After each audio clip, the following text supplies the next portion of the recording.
Eric sat at the kitchen table at breakfast. His eyes were half focused on the news scrolling across his laptop screen. It was a quiet morning with nothing but the soft hum of the coffee maker filling the silence. He could hear the slight rustling as Laura placed her plate down across from him, but he barely looked up. He was still absorbed in the latest headlines. Laura, however, was not looking at her plate. She was looking at him straight in the eye with an intensity that he hadn't noticed until she spoke. "Eric, I want a divorce." The words were blunt and clear, echoing with the finality that would shake most people, but Eric didn't flinch. He closed his laptop calmly, letting the silence stretch between them as he took a careful sip of his coffee. His expression barely shifted, there was a faint lift of his eyebrow, but beyond that, he didn't react much, if that's what you're asking, Laura thought. Her eyes widened a little. She'd expected something, anything really. She'd been hoping for anger, hurt questions. She wanted to see him react so she could feel validated in her choice, maybe even get some release from her own guilt. Instead, she was met with a cool, unbreakable wall. Eric was staring at her, his face unreadable. Eric knew himself too well to give in to any sudden outburst. He was a man who prided himself on being able to control his emotions. This had guided him throughout his life in his late 40s. Eric was tall with gray hair starting to show in his thick hair and a face that carried the quiet dignity of someone who had learned to keep his emotions under control. Years of working as an investment banker had instilled in him a polished composure. He was composed, and few could break that composure. He was meticulous, a man who relied on reason and structure. His even demeanor was his anchor. He had always seen marriage as a partnership and a bond grounded in respect and mutual support. Love was important, but it was the commitment that mattered. He had married Laura 15 years ago, hoping they shared that same steady foundation. Recently, though, he had sensed a shift. The late nights, the phone calls that were a bit guarded, and the faint smell of cologne that didn't belong to him. Eric was very observant, so these were unmissable clues. He hadn't confronted her, though. He never did. Instead, he chose to wait to let the truth reveal itself. So now, as he looked across the table at his wife, his mind remained clear. Laura was staring at him, likely waiting for something, an outburst or maybe a hint of sadness, but Eric just took another sip of his coffee, feeling only a strange calm wash over him. Laura felt a strange, almost hollow sense of shock as she watched Eric's calm reaction. It wasn't supposed to be like this. She had been preparing for this moment, imagining it in 100 different ways. She had pictured him standing up in anger, hurt filling his eyes, his voice rising in the quiet kitchen. She had wanted him to. She wanted to feel something, anything, that would justify the decision she'd finally made. But there he was, staring at her with that same measured expression he used when reviewing bank statements. She felt her own control slipping. "Did you hear me, Eric?" she demanded, her voice tightening. "I said I want a divorce," he replied, setting his cup down. "Yes, I heard you." The flatness in his tone cut her more than any argument could have. She wanted him to fight, to argue, to make her feel that their marriage had meant something. Instead, he just sat there, an unmoving pillar, watching her with mild indifference. She was about to say something to try and break that wall he had so carefully built, but Eric simply stood up. "If you've made up your mind, there's not much more to say." "Let's talk," he said, his words as measured as if they were discussing weekend plans. He straightened his laptop and coffee cup, each gesture precise and controlled, before giving her a brief, almost dismissive nod. "You know where to find me if you have anything else to say." He left her there, a flicker of emotion never once crossing his face. Once he was out of the kitchen, Eric closed the door to his study. He took a slow, deep breath. He felt no anger or betrayal, which wasn't how he worked. This was the end of any hope of a real partnership with Laura. She'd made her choice, and now he would make his. Sitting at his desk, he opened his laptop and began planning his next move. Eric knew how these things worked. He'd watched plenty of colleagues stumble and get tangled up in bitter divorces that left them financially ruined and emotionally spent. That would not be him. He clicked to open their joint accounts and began calmly moving through the steps to transfer the bulk of the funds into accounts solely in his name. The mortgage payments and utilities were moved to separate accounts, and any automatic transfers linked to Laura's personal expenses were disabled. He knew that getting caught up in bitter divorces that left people financially ruined and emotionally spent wasn't something he wanted. He clicked to open their joint accounts and calmly moved through the steps to transfer the bulk of the funds into accounts solely in his name. He also moved the mortgage payments and utilities to separate accounts. He disabled any automatic transfers linked to Laura's personal expenses. Fingers hovered over the credit card tab. He felt a slight sense of satisfaction as he canceled each of their joint cards, watching the notification emails roll and confirming each action. It was almost laughable that Laura might still be unaware of his expectations. He had anticipated the betrayal long before she had spoken. Eric knew that keeping a marriage together was about more than just love. He had been loyal, consistent, and willing to commit to the life they had built together. But somewhere along the way, Laura had chosen to want something else, something beyond their comfortable, stable life. Eric set up an appointment with his attorney for the following afternoon.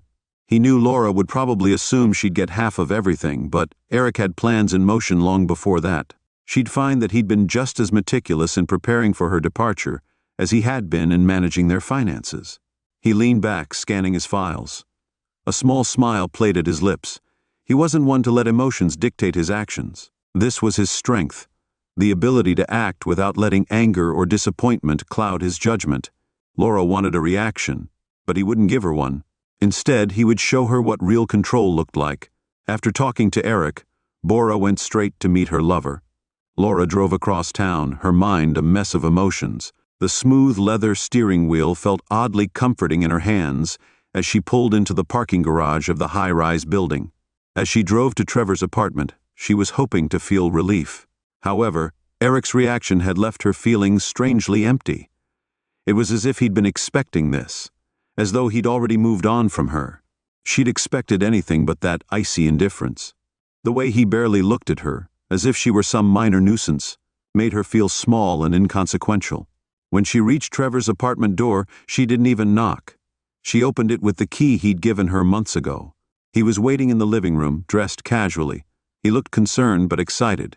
"Laura," he said, crossing the room to embrace her. "How did it go?" She let him, his arms around her, pressing her face into his shoulder. Trevor's warmth soothed her, but it didn't fill the strange void she felt. She didn't answer right away.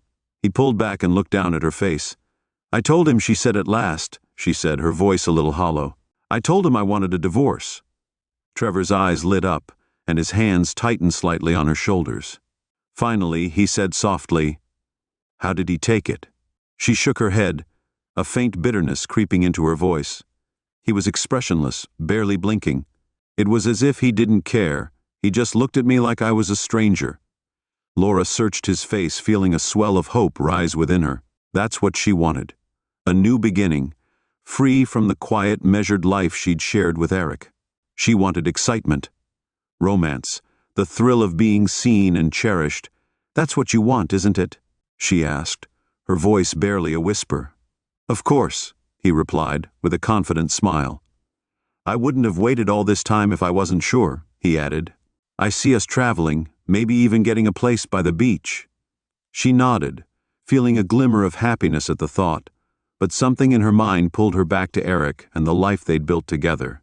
She thought about the years they'd spent, and how Eric had always been the one who provided structure and stability. He'd never been the romantic type, but he'd always made sure she was comfortable, and that she never wanted for anything. Yet she knew deep down that Eric's practical, reliable love wasn't what she wanted anymore. She was drawn to Trevor's spontaneity and his light-heartedness. In her mind, Eric had become a cage, crafted with care but still a cage. She couldn't imagine returning to him now, after experiencing this new kind of freedom. "I don't want to go back to that life," she said quietly, almost as if. Trevor nodded his head, his hand warm against her cheek as he looked at her. "You'll never have to go back, Laura, I promise." He smiled down at her, his eyes lighting up with a hint of mischief. "I'm not the type to just let you go." "Go back to him?" She laughed, genuinely this time, finally relaxing her shoulders as she looked up at Trevor. Laura felt the first excitement about what was coming. She imagined trips, late nights filled with laughter and intimacy, but beneath it all, an uneasy feeling lingered. She wondered if she'd underestimated Eric. She tried to push it away. She tried to push the thought away, convinced that her future with Trevor would be worth whatever lay ahead. Please subscribe to the channel to find out what happens next.